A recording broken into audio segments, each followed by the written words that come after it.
Well, it looks like spring has finally arrived. After a long, cold, dreary winter, it feels great to get the opportunity to come out here, be out in the garden, and to do little projects, things that are going to get our plants off to a good start and give us lots of interest and colour through the whole of the growing season. And right now, in early spring, just as the plants are starting to grow, it's a great time to start thinking about pruning and clipping back some of the plants in our gardens. And here right beside me is a beautiful little butterfly bush. This is Buddleia Prince Charming, a little short, compact growing plant that only gets to about 3.5 to 4, possibly at most 5 foot high, with really gorgeous flowers that butterflies and hummingbirds and pollinating insects love. And while this is really a good example of a top-class flowering shrub that will grow and flower on its own without any attention, there's a couple of things that we can do to them to make sure that we get the very best from them. And here's what I want to show you that you can do at this time of year now in early spring. Now, the neat thing about Buddleias is once you get them established, they really require very little maintenance. And if you're looking for a flowering shrub that answers a wide range of different things that we're looking for in our gardens, Buddleias do it. Once they're established, they're remarkably heat and drought tolerant. You can go through during the summertime and clip the flowers and bring them indoors for indoor decorations. The beautiful little flowers that are on this are very attractive to butterflies and hummingbirds, and that brings in lots of winged visitors. Really beautiful. But I suppose one of the biggest things that in this area certainly that people like is the fact that normally deer don't bother with them. Now, they come in a variety of types and sizes. Some are small, compact growing ones. Some are medium-sized ones that are 5, 6, 7, 8 foot high. And also there's some lofty giant ones too that, believe it or not, can get as much as 15 foot or more. But they all have one thing in common, and that is that they grow out and flower on the current year's wood. Now, if you didn't prune them, these growths that are on here now will all grow out and they will carry flowers. But the plant will tend to be scrubby and twiggy with small flowers and really not give off of its best qualities. So one of the things that's really good to do now at this time of year, just as the growth is beginning, is to go in and prune them fairly hard down here at the base, because that's the stuff then that stimulates lots of growth. As you see on these shoots here, these are ones that were made last year. They grew out from the base, and this, if you look here, is the remains of the old flowers from last year. So the more growth that we can stimulate from the base of the plant, the stronger and more attractive and beautiful the plant is going to be. Now, just to explain things a little further, this is a small plant, but I should be able to prune it with my pruners. But if you had some of those big ones I'm talking about with thick stems, you might have to get yourself a pair of these long handle pruners, or in fact even a saw, to cut through some of the stronger wood. But here on this plant, a good, sharp, comfortable pair of pruners should do the trick. Now, when you look into the plant, you'll see that it is pretty much already starting to tell you what you should be doing. With this, you'll see that it's growing away here at the base. It's also growing away too at the top, but this is really the stuff that we want to encourage. This is where we start pruning it back here at the bottom. Now, a word just to mention that if you come from some of the colder areas in our region, you might find that the entire top of your butterfly bush is all dead. That is natural. That happens in colder zones.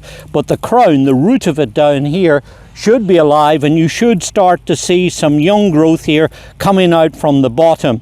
And if you're in a colder zone, a little trick with that sometimes is just in autumn, put up a little bit extra mulch around the crown of the plant. That will insulate it, help it to get through the winter time, and then when you scratch it back in the springtime, that wood, that crown of the plant will be alive. But here, as you see in this area, it's very much alive and wanting to grow.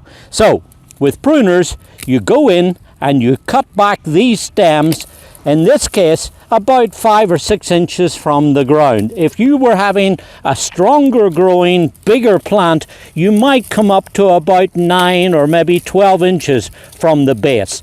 There's a lot of little thin twiggy growth in here too. You can take that out. So just remove all of that little twiggy growth. A lot of it is kind of so small and insignificant, it's not going to do anything. But as you see, what I'm doing here is just cutting back the stems, and now these young growths here are going to grow out, and that's the powerhouse that's going to generate lots of flowers later on in the summertime. So there, as you see, it's just really a matter of going in and trimming back all of the old branches, getting it back so that it provides a place for the young growth to generate and come from. Here's where it was pruned incidentally last year. You'll see how all of these stems grew out from there.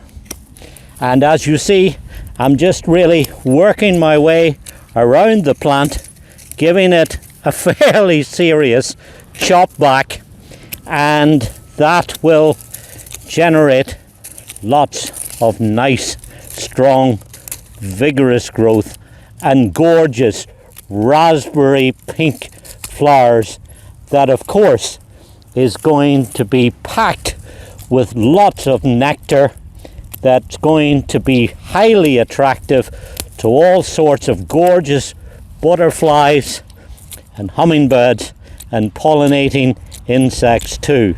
Now when I show you close here on the stems that they're hollow, you will see how the center of the stems here have a kind of hollow center.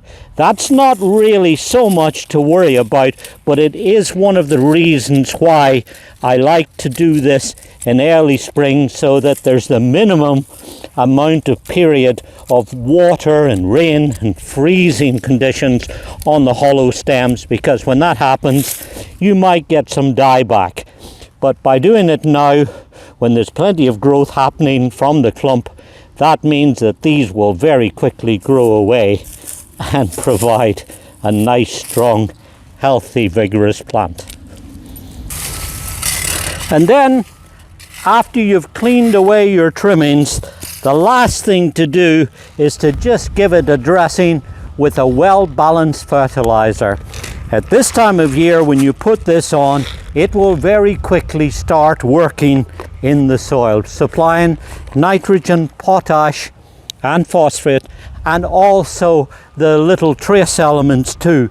This is a slow release fertilizer, which I like because I only have to do it once, and it will continue to feed continually through the season, providing nutrient that's going to sustain the growth. And in this case, we're talking about 2 or 3 teaspoonfuls per plant, which you just sprinkle around the perimeter of the plant, and in no time at all, when it rains, this is going to start getting into the surrounding soil.